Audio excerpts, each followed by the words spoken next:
अजमेर उत्तर से विधायक व पूर्व शिक्षा राज्य मंत्री वासुदेव देवनानी ने प्रदेश सरकार द्वारा पेश किए गए बजट को थोथी घोषणाएं का पुलिंदा करार दिया है। उन्होंने कहा कि पूर्व में पेश किए गए बजट की 35% घोषणाओं को अब तक पूरा नहीं किया गया, तो ऐसे में ये घोषणा भी केवल कागजों में ही रहेगी। वहीं उन्होंने कहा कि सरकार ने युवाओं के साथ धोखा किया है और उन्हें गुमराह करने का प्रयास किया जा रहा है। उन्होंने बताया कि 2 साल में 50,000 नौकरी देने की बात कही जा रही है, जबकि ये बजट केवल 1 साल का ही बताया जा रहा है।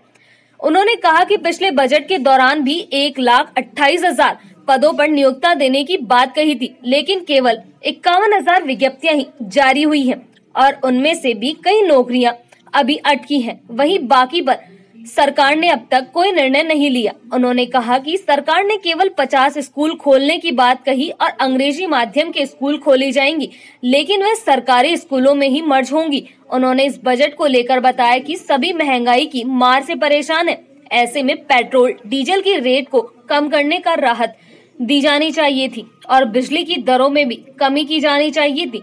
ऐसे विभिन्न बातों की जानकारी देते हुए उन्होंने इस बजट को थोथी घोषणाओं का पुलिंदा बताया है। राजस्थान का माननीय मुख्यमंत्री ने बजट प्रस्तुत किया, वह केवल कागजों में थोथी घोषणाओं का एक पुलिंदा है, क्योंकि गत 2 वर्षों में जो बजट प्रस्तुत हुए उसमें से 35% बजट की घोषणाएं तो अभी ज़मीन पर आई नहीं और बाकियों में काम चल रहा है। तो इन घोषणाओं का कब होगा, क्या होगा, इसका अंदाज़ा लगाया जा सकता है।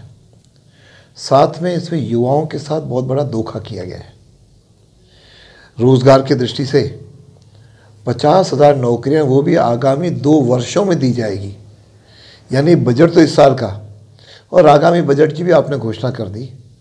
और साथ में गत 2 वर्षों में 1,28,000 पदों की भरने की घोषणा हुई थी, उसमें से अब तक विज्ञप्तियां ही केवल 51,000 की विज्ञापित हुई हैं।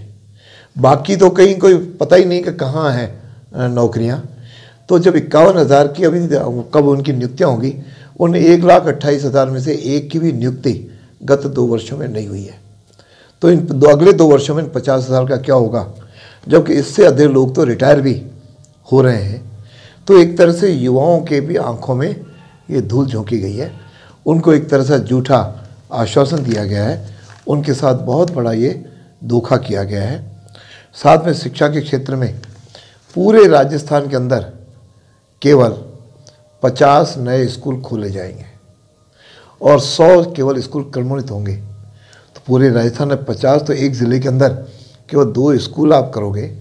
जब हमने बंद किए थे तो हमको कहा था 22,000 स्कूल हम नए शुरू करेंगे, उसका कहीं कोई प्रावधान नहीं।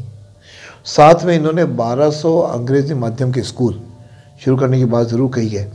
वह तो हिंदी मीडियम स्कूलों को बंद करके उन्हीं बच्चों को कल अंग्रेजी माध्यम में पढ़ाना, ये कोई नए स्कूल खोलने की घोषणा नहीं है।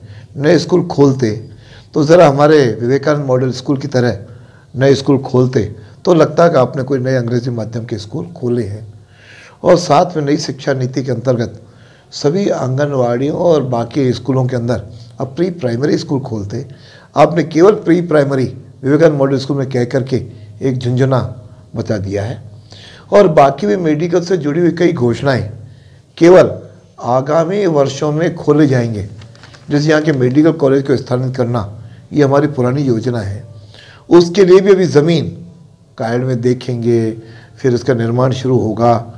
मैं समझता हूँ कि इस तरह के एक आयुष महाविद्यालय स्थापित करेंगे और साथ में कहीं एक क्रिटिकल ट्रॉमा सेंटर तो यहाँ बना हुआ है, लेकिन ट्रॉमा सेंटर में पद आज तक इन्होंने नहीं भरे, केवल घोषणाएं करके। कई इन्होंने अपने कम्युनिटी हेल्थ सेंटर, कई आपने प्राइमरी हेल्थ सेंटर की घोषणा, लेकिन डॉक्टर्स कहाँ हैं? आज भी अजमेर में पंचशील के अंदर मेरा जो कम्युनिटी हेल्थ सेंटर बना हुआ है उसमें आज तक डॉक्टरों की नियुक्ति नहीं हुई, खाली पद पड़े हुए हैं, कुछ जगह सेंक्शन नहीं हुए। इस तरह थोथी घोषणाएं करके केवल जनता को भ्रमित कियाने का प्रयास किया गया है, न शिक्षा के क्षेत्र में, न हेल्थ के क्षेत्र में और न युवाओं के रोजगार के क्षेत्र में किया है। और साथ ही जनता जिससे महंगाई से निजात पाना चाह रही थी, पेट्रोल डीजल पर 1% भी वेट नहीं घटाया, जबकि इन्होंने पिछले 2 साल के अंदर 12% वेट बढ़ा करके गत दिनों 2% घटाया।